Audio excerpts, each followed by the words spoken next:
monitored. So we have all these regimes that have come up, and they all seem like they're their own independent. They build upon each other. And then one day you wake up and you have, because listen, Mueller's not, some fat cat who walks in right now who doesn't have any sort of history with any of this. No. And these people, the people that kind of eventually have their name plastered everywhere because, hey, yay, alternative news outlets and media, it's as much of a blessing as it is a curse. He was around for 9/11. Comey's been around a long time too.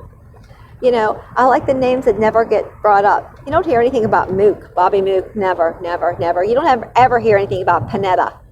Nah, you don't. You don't hear anything about Palmieri anymore. There are a couple names that were being tossed around before, like when the WikiLeaks initially came out, when I think it was actually legitimate, when I think before they got to Julian Assange. I'm sorry, I could be wrong. Should I preface all this by saying this is like opinion, subject to change based on information, whatever I feel is going on at the time. I mean, initially, once upon a time, I would have thought that WikiLeaks was good as gold, and that it was accurate as accurate could be, insofar as the documents were uncorrupted, untouched, as they were. I don't believe that they're been modified in what's been presented, but I do know that what's being presented has been curtailed. I do know that was what once was presented as far as the volume of information is not out there anymore. There have been things that have been taken down. And so as far as I'm concerned, that's been compromised, because anytime you only present a certain portion of the truth, you have a compromised situation. So there's that. You have a lot of names that are out there still that have their hand in. And it's really not that difficult. Sometimes, I was having an epiphany as I was driving. It wasn't really an epiphany, it was just kind of common sense. If somebody breaks the law, then they get a punishment. If the people who are to enforce the law fail to enforce the law, then they get fired, and there's ramifications for them. At some point, I don't give a fuck if it has to be like you fire 300 fucking people that are supposed to be important within a 2-week time frame. There are plenty of people that would be able to step up into those jobs because we have a lot of people. We have a lot of people. Fucking put somebody else in there. It would be better for positions to be vacant than to have these fucking criminal crooks in there. And I'm not a fan of the 3 strikes you're out. No, you fuck up one time and you do it in some sort of way that shows a corruption, you're done, you're gone. You're done, you're gone. On all sides of the fence. Don't give a shit if you're a Republican or a Democrat or an independent. Doesn't matter.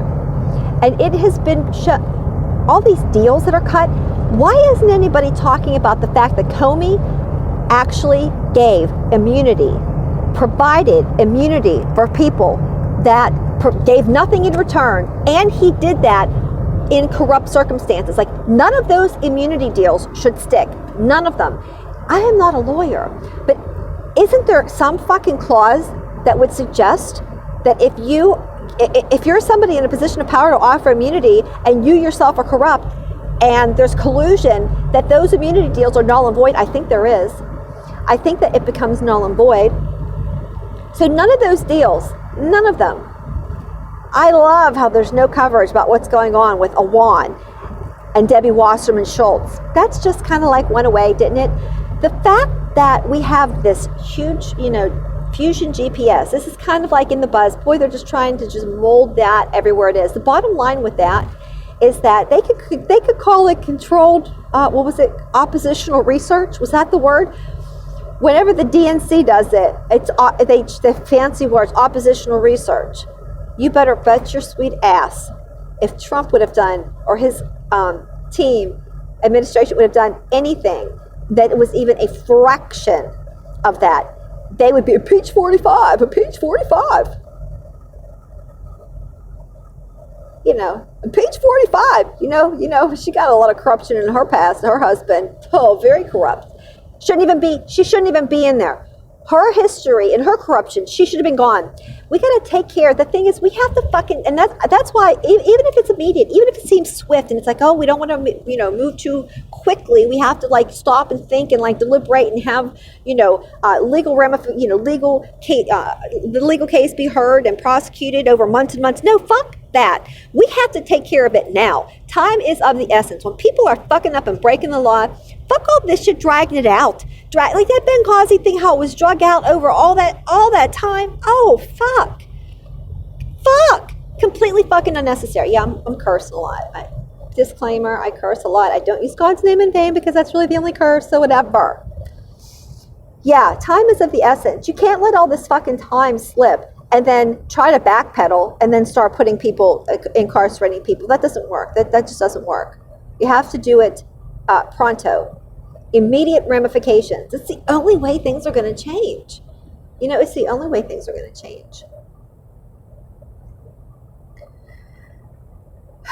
There was probably more. Boy, this did turn into a rambling rant. I think the one I did earlier, which didn't come out because it sounded like shit, was less of a rant than this. But I'm almost to my destination, so yeah, this is just roadside ramblings of all of these things. And now I'm like around people, like they're around me, and they can see that I'm talking to myself. Not that I care really, but all right. I hope everybody has a good weekend. And I'm not sure if there's going to be any links that I'm going to post in the description box because it was just so all over the map. But yeah, and then, there was talk. Yes. There's talk about the indictments that are coming up. I don't know what that's about. The 4chan. Yes. Yeah, I do believe that there could be legitimate information, but the whole thing that controlled opposition does is they give you a few little crackers of truth and then they filter it with lies. They pepper it with a bunch of lies. So you don't know what you're really listening to. You don't know what's really valid or not. And it's just all speculation. And what it does is it discredits people who report on it. It's all good and fine whenever you get the certain little tidbits correct and you report on whatever is correct. But if you're someone who's just repeating what you see and it's really not verified, then again, what's verified? You can look at a fucking video. You can hear something for yourself, and the news will turn around and tell you if something says it's sunny and 75 outside and the news reports that it's cloudy and a tsunami's coming, there are going to be people that are going to believe that it's cloudy and a tsunami's coming, even if they go out and stand amongst the weather themselves. So I don't even know what empirical data is anymore. It used to not be that complicated, empirical data, but now with CGI and manipulation of everything and just the MK Ultra like feed that constantly comes through the media. It's just so much. Did I mention that it's just so much information and you feel like your head's going to explode sometimes? All right, I'm going to end it there. I hope everybody has a good weekend. Alrighty.